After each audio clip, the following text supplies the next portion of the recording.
Olá, seja bem-vindo ao nosso canal. Hoje mais uma história que poderia ser a sua.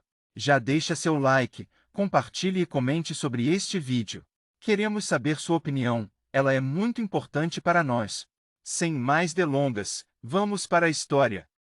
Meu padrasto de 67 anos faleceu recentemente após lutar contra uma doença de longo prazo, e tem sido o período mais devastador para mim.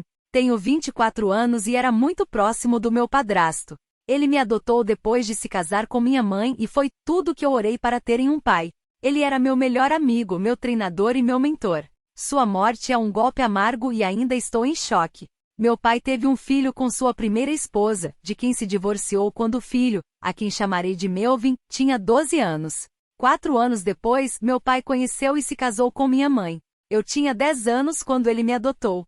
Esse evento marcou um ponto de virada na minha vida, já que meu pai biológico faleceu antes mesmo de eu nascer, e fui criado apenas por minha mãe. O casamento do meu pai com minha mãe foi a melhor coisa que a vida me ofereceu.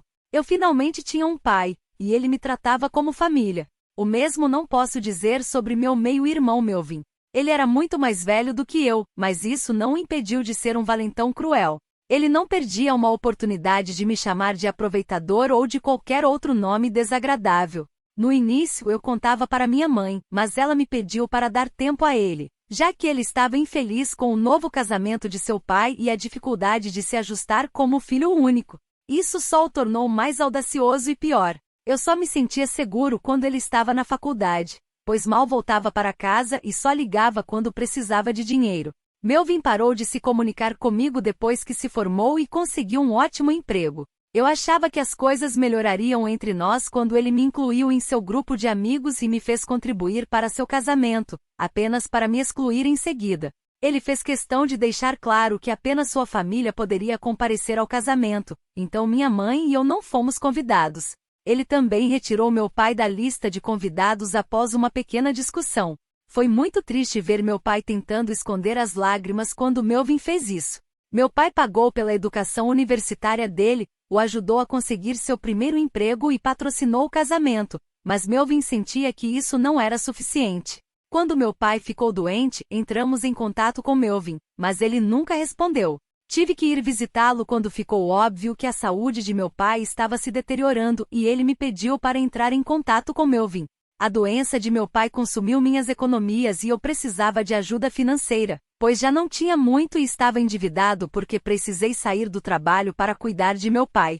Meus esforços para pelo menos fazer Melvin ver seu pai foram em vão, pois ele não queria ouvir. Pelo contrário, ele me expulsou de sua casa ameaçando chamar a polícia se eu voltasse. Ele disse que meu pai fez a cama em que se deitou e não havia necessidade de gastar dinheiro para mantê-lo vivo, pois ele estava destinado a morrer de qualquer maneira. Não tivemos mais notícias dele até o dia do funeral de meu pai. Ele apareceu no último minuto e me abordou depois do funeral, perguntando sobre o testamento de meu pai.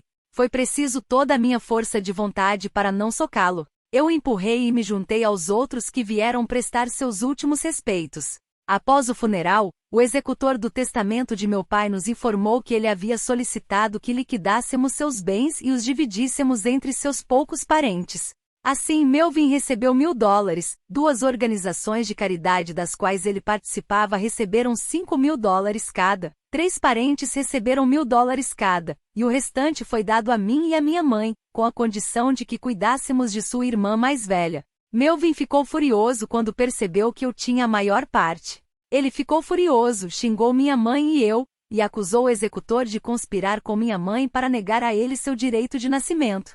Em sua raiva, ele quebrou algumas coisas e estava fora de controle, mas eu chamei a polícia antes que a situação se agravasse.